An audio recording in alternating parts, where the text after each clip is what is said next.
Hey, everybody. Good morning and welcome back to Cloud Talk Live. My name is Jeff Diverter. I'm the Chief Technology Evangelist here at Rackspace Technology, here to bring you another amazing morning. You're going to love my guest today, Karen O'Reilly Smith. Before we get into that, of course, introduce yourselves. I want to know who you are. I want to know where you are. It makes it so much more fun when I see, especially recurring folks coming back, all the first timers that will be here.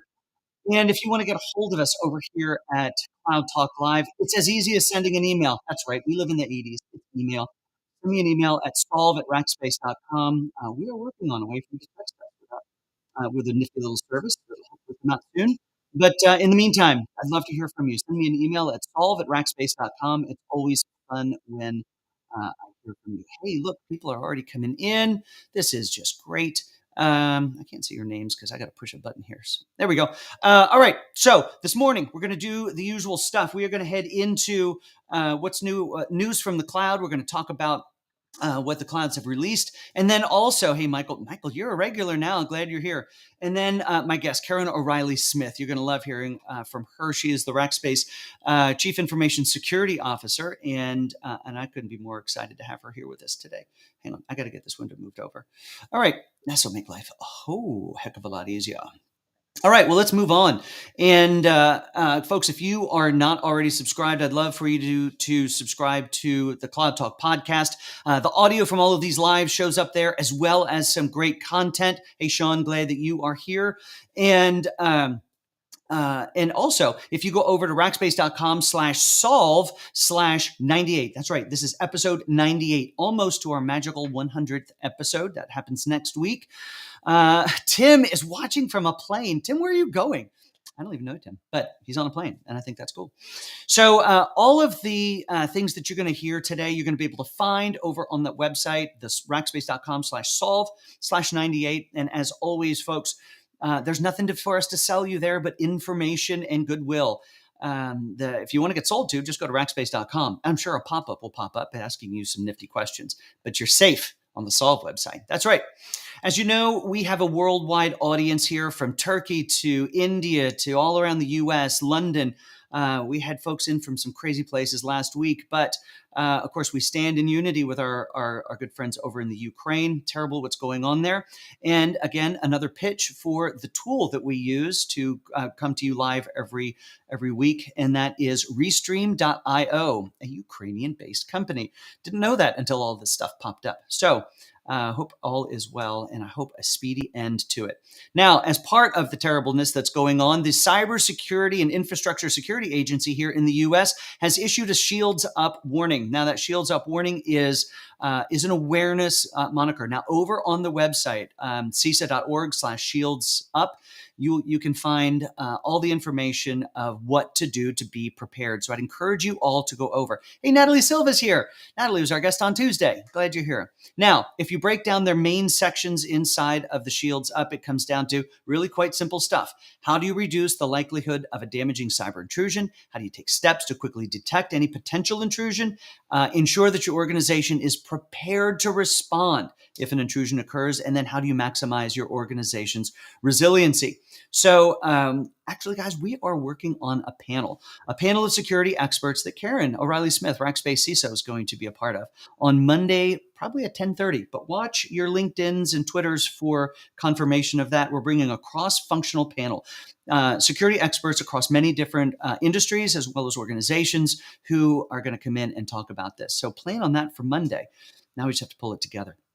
All right, everyone, let's move on to This Week in Cloud. How is the cloud making the news? Well, it all starts with an article that I found, and it was Cloud Security in 2022, a business guide to essential tools and best practices. Now, let's be transparent. There's nothing earth-shattering in this article, but there is excellent information. I'll encourage you to go over and to check that out. You can find it, of course, at rackspace.com/solve/98. This is episode 98, and you'll find a link to this article. Even if you think your organization or you personally have your security act together, you can't read enough of this stuff. And again, it's sort of basic. But if you remember some of the articles we talked about, especially at the beginning of this year, there is no reason that any organization should be infiltrated. It's the basic stuff that always gets people that burns you. So go check that out.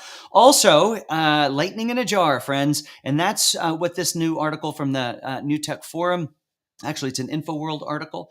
And it's building and running microservices at scale, a CTO's view. This is a great article. It was actually written by a guy named Marty Broadbeck. Marty is the CTO over at Priceline, I believe. He's worked in a ton of different organizations, and it's all about how to and the benefits of adopting a microservices architecture organization wide. All right. So you can find that, you know where you can find that, rackspace.com/solve. But with that, or /98, let's get into the cloud releases, folks. AWS. This is a fun one. They're announcing the launch of their 2022 AWS Deep Racer League virtual circuit. So if you're into coding and you're into competition and racing, join in on this one. You can find a link to the information over on the site. I keep saying over and over. But starting, well, just a few days ago, March 1st, developers from around the globe compete for prizes up to $20,000 and a trip to Las Vegas and glory in the 2022 AWS Deep Racer. So guys, go check that out. That's a fun one.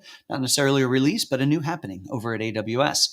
Now, in the Azure front, there's a new preview feature, and that's enhancements to the Azure Form Recognizer for Azure Applied AI Services. And it is, as the name implies, a better way to recognize a form and break those forms down into programmable elements. Really neat stuff. So go check that out from Azure. And then over in Google, while we talk about all things security, there's Security Command Center, and that's the hub of all things security inside of GCP. You can now configure automatic exports of your logs, basically, and all the findings into a BigQuery data set. Seems like BigQuery is eating the world these days, doesn't it? But it's a pretty amazing tool. So go check that out. Now, job of the day. In fact, well, let's not get to job of the day. You can find all of this stuff over at rackspace.com/solve/98. This is episode 98. Now we get into job of the day, and this should probably make Karen quite happy because I brought the one back from Tuesday because it's an important job, and that's Application Security Engineer 3. One of the folks who's been on here a couple of times, Brandon, who works on Karen's team, sent this over, and in this role, you have the opportunity to lead Rackspace's application security program by developing and coordinating strategic projects and initiatives, obviously all geared towards keeping customers safe. This is a really cool opportunity. Head over to the website, I keep saying, and you'll find the opportunity to click in and read more about that job, even apply for it if security is your thing. All right, so go check that out at /98. So reminder, all of these the audio from all these lives can be found over at cloudtalk.com or Cloud Talk Podcast. And you can subscribe to that anywhere you find it. Be like Sean Gardner, who subscribes and strangely listens to every episode. Sean's a great guy.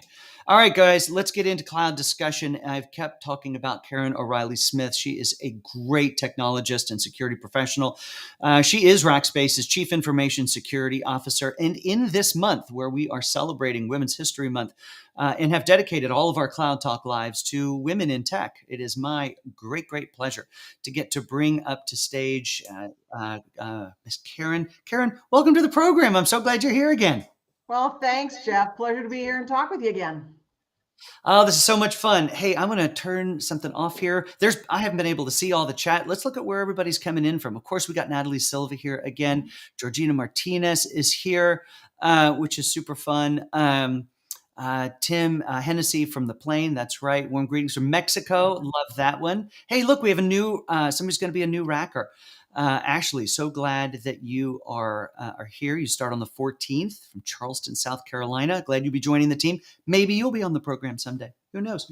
Of course, we got Sean's here. All kinds of people. Everyone, continue to introduce yourselves. This is a conversation, especially as Karen, we start to visit some. If anyone has a question for you, but Karen, maybe let's start at the top of it. What does a CISO do at any technology company, but especially here at Rackspace? Sure. So job of a CISO is really to protect the assets, data, and the people of an organization. So my day changes from hour to hour. Think about it. I go from, looking at R&D projects that the security team's working on to a security event, to what's going on, to the customer questions that we get through the SOC, through compliance and audits. So the day keeps you hopping. But your job is to really look internally and externally at the company to protect it. Very good, very good. So I have to ask the question, as you were young, Karen, and you were going through grade school, and you thought, I would really love to be a CISO someday. Or was technology and security kind of forefront? Or I'd love to know the trajectory of how you ended up where you are today. No, I actually wanted to be a teacher growing up. I thought that would be fun to inspire, young people in their careers. And you kind of do that when you become a leader. Yeah. But no, I ended up, I actually studied political science, believe it or not. I Ooh, wanted to work for the United States government. See how that wow. worked out so well. And started a career, working part time for a company and Mhm. did really well and, started in the business and moved up, got into the technology area and kind of worked myself out of a role. And my boss and her boss came to me one day and said, we have a role that Yeah. we'd like you to take just on a temporary basis until we find the Oh, you permanent always got to person. watch out when somebody tells you a temporary basis. Or there's an opportunity. That's right. And so I went into the role for 6 months, chief security officer, and just loved it. I mean, Oh, wow. I thought this is the career I've been looking for. It just has all the aspects of what I like. It's a very evolving role. It Yep. changes. I've been in it for 22 years now. And I can tell you the role today is nothing like it was 22 years ago. Really? Okay. So, But it, so compare that a little bit. How is that so different? And Ashley oh, yeah, has a years similar path ago, to you. Yeah, years ago, Jeff, I mean, security was embedded in technology. I mean, it Yeah. was embedded in the organization. It was like one of those afterthought, people would go, oh yeah, and I got to do security before I install this tool. And now it's a major player in any organization. It's Right. well respected in the organization. It has the ears of the board, the ELT. So it's great to be in the position today. And also, I mean, it's also the roles involved. I mean, it used to be, we were dealing with young people who first got a computer, or we were dealing with kind of mom and pops, kind Yeah. of like testing the grounds of a company. Now we're looking at major states. This is big business now. And so it's really interesting to see how the roles evolve. But if you like something that changes and evolves on a regular basis, this is the role. That's the place to be. Hey, look at what one of these LinkedIn users. Unfortunately, we don't have the name. IBM, Wells, Barclays, Citibank. I suspect Karen has forgotten more about InfoSec than most C-level execs will ever learn. And yes, we are extraordinarily lucky to have you. Look, people are snooping around your LinkedIn profile. That's great. It is great. So when we think about security back when you started, I mean, it was one of those. Hey, it was the office. It was one of the gates that an application developer needed to go through Mhm. when taking their new project out to their business. And you're right. It is one of these things that now is so fully embedded. How about some strategies of how you've helped? I mean, you've had that same challenge that every other one has. How do you get? I hate to say it this way. How do you get the developers to trust the security team? I think you build up that relationship. When you first Yeah. come into an organization, somebody asked me the other day, is when you first come into a group like a Rackspace, what do you do? And I Yeah. said, you start at the beginning.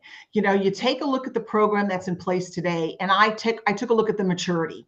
I Okay. looked at the mission. I looked at, their metrics. What are they metricing? Then I went in and I talked to the team members of the team, the peers, which are a lot of those developers out there, and also the partners. And I tell everyone, listen, listen, listen.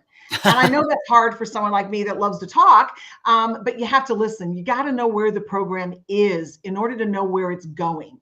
And I think by doing that, you're building up that trust in the organization. And it comes to the point where if you're going to introduce something new, don't just introduce it. Go talk to your peers, go talk to Yeah. your partners, tell them why we're doing this. You've got to build up trust and respect in the company Yeah. so that when, for instance, an incident does happen and you need to say, look, I need you to patch this now, they Hmm. trust you enough to know that you're telling them the right thing. Right, right. So I love words you're using. Get building trust. I love you Mhm. talk about listening. You talk about all of that. I mean, it goes back to just human behavior type stuff. How do you get somebody to draw you in and make you part of the team? And it can be really challenging to get. In a lot of cases, developers, a lot of kinds. I mean, they can be a twitchy bunch. Mhm. I love my developers, by the way. Just to be clear, but when we think about the role of we're focusing on women in tech, and One of the things I'm interested in, Karen, is you come into this. I mentioned this earlier, that technology tends to be a male-dominated Mhm. industry. It's changing, thank goodness. But when I think about security, I really feel like security is can be even more so. What has been your experience in these different roles that you've had over time? Just as a woman who is incredibly brilliant and smart and so much to contribute, has it always been easy? Unfortunately, I probably have a very different story than some women. I've been lucky. I have been so lucky. I've never felt that I was put down because I was a Mm, woman, that I wasn't respected. And it could be personality. yeah, But when I come to that executive table, I mean, I have a right to speak my mind. I mean, I'm there because of what I've learned. I'm there because of my experiences. And I tell every woman that comes into that role, when they get to that table and they're sitting at that executive table, don't be shy. yeah, You've earned that place at that table. Talk yeah, like you have. And I think just knowing, when I've come into meetings and the executive table is all gentlemen, I have mm, always felt respected. I've never felt put down for it. Maybe it's the companies I worked for, maybe mm, it's the people I've worked for, yeah. or it's just my presence. But I've never felt that I was discounted because of, being a woman. So, like I said, very fortunate. Extraordinarily fortunate. So, Mhm, either again, you attribute some of it to luck, getting the right places. Maybe you really just did the right, due diligence, mhm. and went into an organization that really valued diversity in personnel, and well, maybe just hired for skill and talent and personality, and that's the right way to go, right? Should we even see? Here's a question: should we even necessarily, when we get to this level, see gender, or should we really just be looking at the ability to contribute and the way that we work together as teams? That's absolutely right. I mean, a lot of people will say to me, I'm a woman. How should I network in the company? It's the same for a male. I mean, we Yeah, should all network the same way. right. How do I advance in my career? It's the same way, whether you're female or male. And I do think, Jeff, sometimes we shouldn't look at some of that when we're looking in the role or we're looking at that executive table. It shouldn't matter. It should matter, what do you bring to the table? Yeah. All right. So let's talk a little bit to folks who maybe are a little younger in their career. So this is Mhm, one of the areas where these conversations have gone the past few times, and that is I've gotten messages from folks, who we've seen it in the chat, where, hey, I want to show this to my teenage daughter. STEM really is something that is a great career mhm, where women are fully accepted and have amazing opportunity. So let's talk to those teenage or even preteen, mhm, young women, about the opportunities here. What excites you about a career in technology, especially if having a very successful career in technology? mhm. The thing that excites me the most is I love cybersecurity. Mhm. I'm one of those people that like that ever changing, agile position. Yeah, I like to move on a dime. I like coming into the day and having a guideline of what I'm going to do and then have it knocked off its axle because of an incident that pops up or a right. security issue over here. I like being in a role where my hair's on fire all day long. That excites me.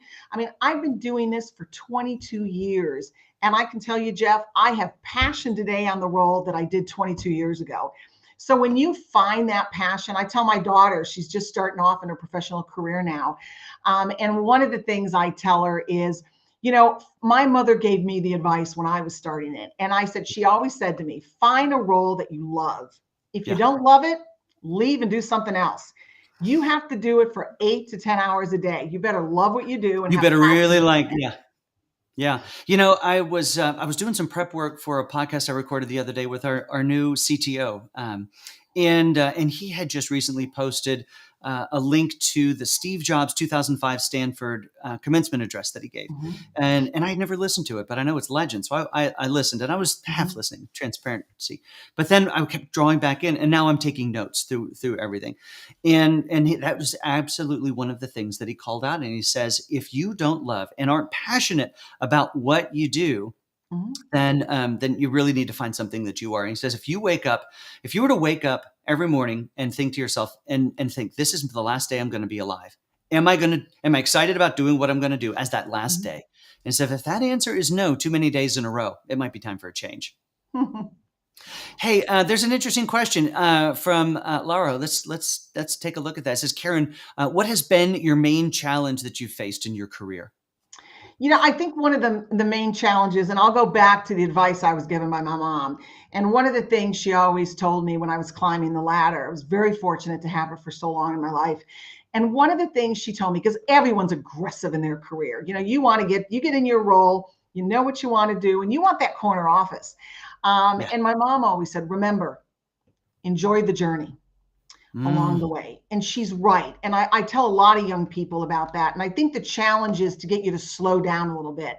right. I tell, people coming up in their career today, sometimes it's not a straight shot to that corner office. Yeah. Sometimes you got to take a little side journeys along the way, learn along.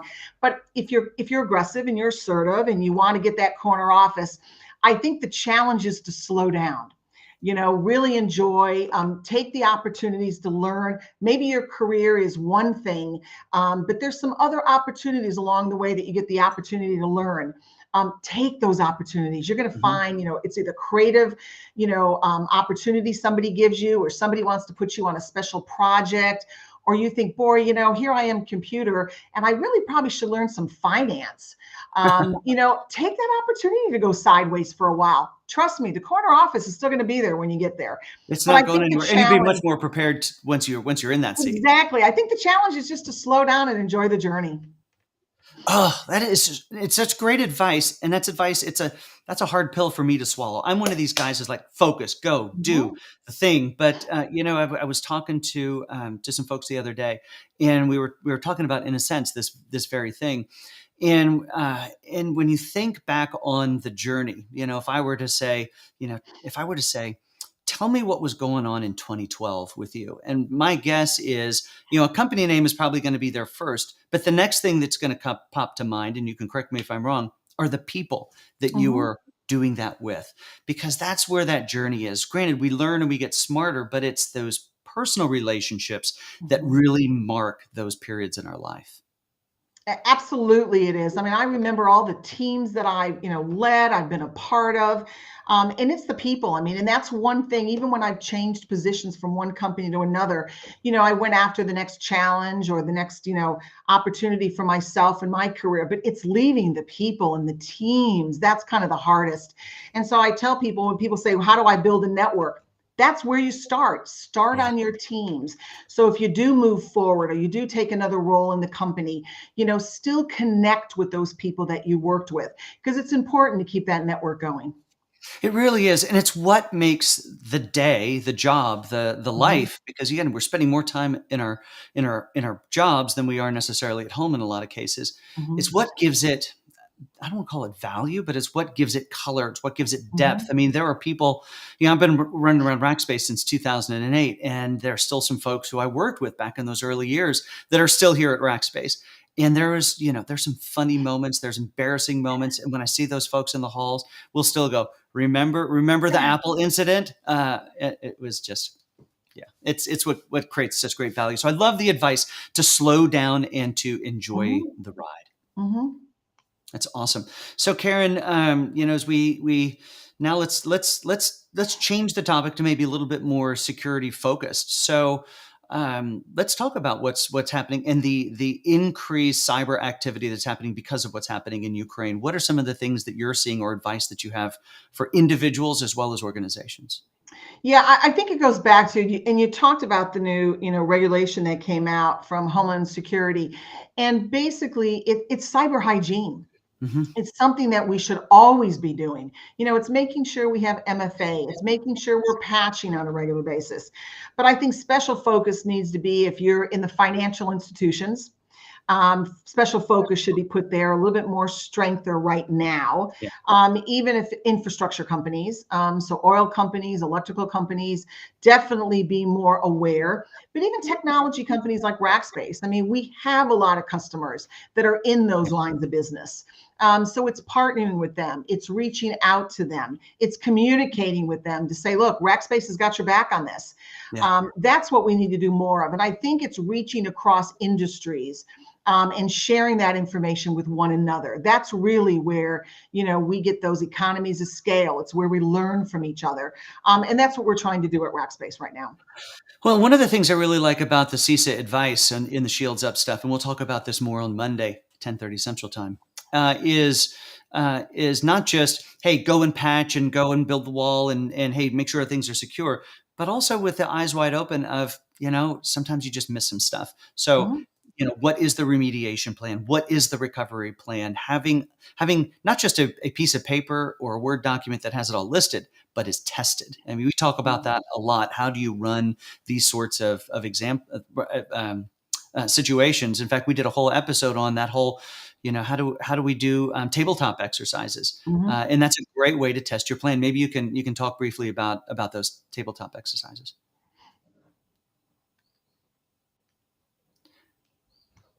So maybe Karen, what is a tabletop exercise and how to use that to test your plan? Sure. So tabletop exercise is a scenario that we create. The security team gets together and figures, ooh, let's go out and really get a good one here. And we'll create a scenario, and it's on paper. And what we do is we gather the expert minds in the company, put them around a table, literally, and we walk through. So we'll say, okay, this is what just occurred. We just got this alert. What happens next? And then someone will go in and jump in and say, this is what I would do. And then we say, okay, that you've handled that alert. Now you've handed it off. Who do you hand it off to? And you walk it through till it's finished. Right. And what you do is you learn about, are there lessons learned that maybe our playbooks aren't up to speed? Maybe we handed it off too soon. Mm. Maybe who we handed it off to, that person gets it in the tabletop exercise and goes, now I wouldn't really be the right person to hand it off to. It really would be this group. So you're Right. learning those things as you go. You're trying to be proactive. So if that situation does occur, we can handle it a lot better. Yeah, and it helps you go into those situations eyes wide open. The fact Mhm. that you test how you're going to do some of that stuff, which is awesome. Hey, Mitch has a good question. Mitch Lasky over there. So Mitch asked the question. He says, "Karen, what was it? What's next in your career? What Not we're trying to kick you out of Rackspace, but how do you? What excites you? What's the future look like?" What's next? I still have a lot of work to do at Rackspace. Love Rackspace. I am definitely, a definite racker. Love the fanatical experience and the team members. Next in my career, I still have a few more years as a CISO. Yeah. I think CISOs, when they get more towards the end of their career, they look at opportunities, maybe going to a risk, head of risk in a company, Mhm. CIO in a company. A lot of them go to board members or advisories. Yeah. So it's always something to look at, but I'm not ready yet.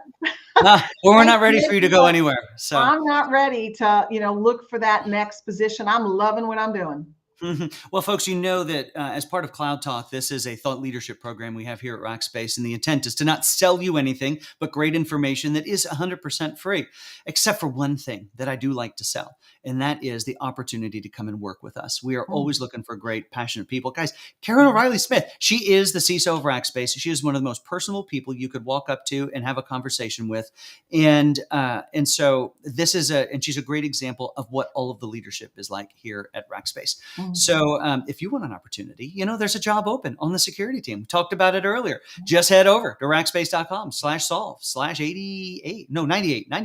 And you can click and join Karen's team because that job is on Karen's team. Mhm. All right, Karen, we have reached kind of, I think, the end of our time here. We're getting to the top of the hour. You've got meetings. I've got meetings. The rest of the world has meetings. So thank you so much for being a part of this today. This has been a wonderful conversation. And guys, Karen is going to be on that panel on Monday. We're not usually live on Monday. We're bringing a cross-functional, cross-domain, cross-company panel of security experts to talk about Shields Up in great depth. So, Karen, thank you for being here today. Oh, thanks, Jeff. Anytime. Great. Okay, so coming up in our Women in Tech series on Tuesday, let's push this button right there. There we go.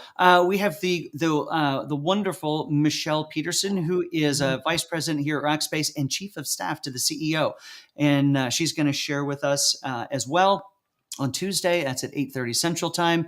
You, of course, can find all of this information over at rackspace.com/solve/98. And tomorrow, a new podcast episode drops in the feed. So if you're not already subscribed, please do. It's called The New Corporate Citizen, an interview with Kara Nichols. Kara is a longtime racker, she's moved on to other things now, but wrote an amazing book about corporate philanthropy. And it's a great episode. So subscribe now so it'll be in your feed tomorrow. All right, everyone. Thank you so much for being a part of today. We are back on Monday for the security panel and then Tuesday with Michelle. So everyone have a great rest of your day. Karen, thanks again.